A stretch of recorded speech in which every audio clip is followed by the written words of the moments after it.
Kisah Islamnya, Abu Dzar Al-Ghifari. Abu Dzar Al-Ghifari adalah seorang sahabat Nabi Muhammad yang terkenal, ahli zuhud dan ulama besar pada zamannya. Ketika pertama kali mendengar kabar kenabian Muhammad SAW, Abu Dzar mengirim saudaranya ke Makkah untuk memastikan berita itu.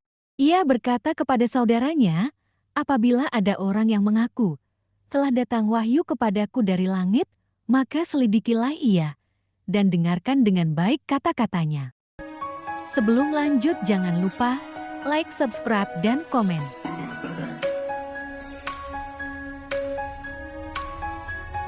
Saudaranya pun pergi ke Makkah, dan setelah menyelidiki di sana, ia pun kembali dan melaporkan, aku melihat ia memerintahkan agar melaksanakan kebiasaan baik dan berakhlak mulia, dan aku mendengar ucapannya yang sangat indah, namun bukan ucapan syair atau ucapan ahli akhir. Abu Dzar tidak puas dengan berita saudaranya itu, sehingga ia memutuskan untuk pergi sendiri ke Makkah. Setibanya di sana, ia langsung menuju Masjidil Haram. Pada saat itu ia belum mengenal wajah Nabi SAW, dan ia menduga tidak aman baginya jika menanyakan tentang Nabi kepada orang-orang. Hingga petang, ia masih menyelidikinya. Ketika itu, melihat seorang musafir asing. Pada masa itu menjadi kebiasaan para sahabat untuk memerhatikan para musafir, orang-orang miskin, orang-orang asing, lalu memenuhi hajat mereka. Pun mengajaknya ke rumahnya dan melayaninya. Merasa belum perlu bertanya mengenai siapa dan apa maksud kedatangannya, dan musafir tersebut juga tidak mengemukakan maksudnya kepada tuan rumah. Pada pagi harinya, ia kembali ke masjid dan menyelidiki lagi tanpa mengetahui apapun dan tidak bertanya kepada siapapun. Mungkin hal ini disebabkan berita permusuhan terhadap Nabi Shallallahu Alaihi Wasallam telah tersebar luas, dan siapa saja yang berani menemui beliau akan diganggu oleh mereka. Mungkin ia berpikir bahwa ia tidak akan mengetahui keadaan yang sebenarnya. Pada sore hari kedua, berpikir musafir yang terlantar ini pasti ada tujuannya. Datang kemari, mungkin tujuannya belum terpenuhi, maka ia mengajak kembali tamunya menginap di rumahnya. Malam telah berlalu, masih belum sempat bertanya kepadanya. Malam ketiga pun sama, seperti malam sebelumnya. Akhirnya, memberanikan diri bertanya kepada tamunya, apakah tujuanmu datang kemari?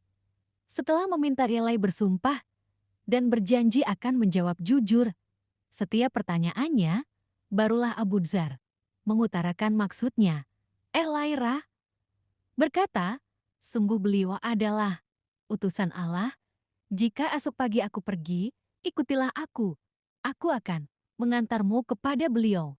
Namun, jika para penentang mengetahui hubungan kita jumlah mereka sangat banyak dan berbahaya, agar tidak dicurigai jika ada bahaya yang mengancam, aku akan berpura-pura buang air atau memperbaiki sepatu hendaknya. Engkau terus berjalan, jangan menungguku, agar perjalanan kita tidak diketahui orang. Keesokan paginya, dan musafir itu tiba di rumah Rasulullah Shallallahu Alaihi Wasallam dengan sembunyi-sembunyi. Mereka berbincang-bincang dengan beliau, dan pada saat itulah Abu Dzar masuk Islam. Beliau melarang agar tidak menunjukkan keislamannya di muka umum. Beliau bersabda, pulanglah ke kaummu dengan sembunyi-sembunyi, dan kamu boleh kembali ke sini jika kami telah menang. Jawab Abu Dzar, ya Rasulullah, demi zat yang nyawaku ada di tangannya, aku akan mengucapkan kalimat tauhid ini di hadapan orang-orang yang tidak beriman itu.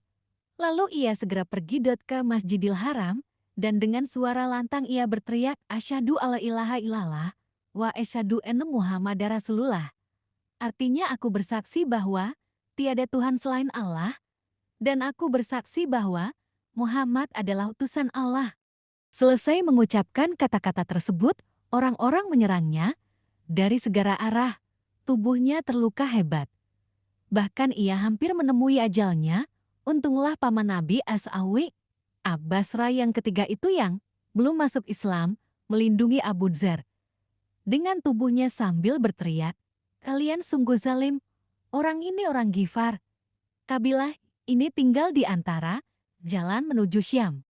Perniagaan kalian dan segala urusannya adalah dengan negeri Syam. Jika ia mati jalan lalu lintas ke Syam, akan ditutup bagi kita." Ucapan itu menyadarkan orang-orang yang memukulinya memang benar, bahwa semua keperluan mereka datang dari Syam. Jika jalur itu tertutup, itu adalah bencana bagi mereka. Akhirnya, mereka meninggalkan Abu Dzar. Pada hari kedua, Abu Dzar mengulangi perbuatan yang sama. Ia pergi ke Masjidil Haram dan meneriakkan kalimat tauhid di hadapan orang banyak, orang-orang yang membenci.